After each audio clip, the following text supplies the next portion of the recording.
ஹே நண்பா, இந்த வீடியோவில் நம்ம சாம்சங் S25 இந்த மொபைலோட அன்பாக்ஸ் தான் பார்க்க போகிறோம். அப்புறம் இதோட ஒரு ஷார்ட் ரிவ்யூ தான் பார்க்க போகிறோம். வாங்க பார்க்கலாம். அதுக்கு முன்னாடி ஏன்டா கண்ணாடி போட்டு உட்காந்துருக்கேன்னு கேட்காதீங்க.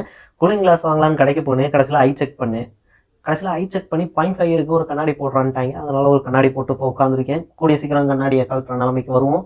அப்போ பார்த்துக்கலாம். ஸோ நம்ம ஃபஸ்ட்டு நம்ம பாக்ஸை பிரிப்போம்.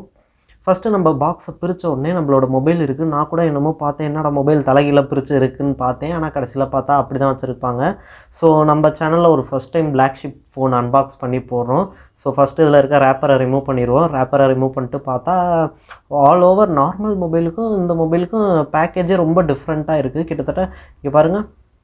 ஸோ நார்மல் மொபைலில் அங்கங்கே வச்சு அப்படியே ஒயர் கொடுத்துருவாங்க. பட் ஆனால் ஃப்ளாக்ஷிப் ஃபோனில் இதுக்குன்னு தனியாக கவர் வச்செல்லாம் கொடுத்துருக்காங்க. ஸோ இதை ஓப்பன் பண்ணோடனே ஒரு சிம் எஜெக்டர் டூலு C2C, அப்புறம் எலிமருந்து சீட்டு. ஸோ S25யோட ஃபுல் ரிவ்யூ, அதாவது என்னோடய ஃபஸ்ட் இம்ப்ரெஷனும் சரி, நான் யூஸ் பண்ண வரையும் என்னோடய யூஸர் எக்ஸ்பீரியன்ஸையும் உங்களுக்கு ஷேர் பண்ணி ஒரு பெரிய வீடியோ போட்டிருக்கேன். பார்க்குறீங்கன்னா கீழே கொடுத்துருக்கேன், மறக்காமல் பார்த்துக்கோங்க.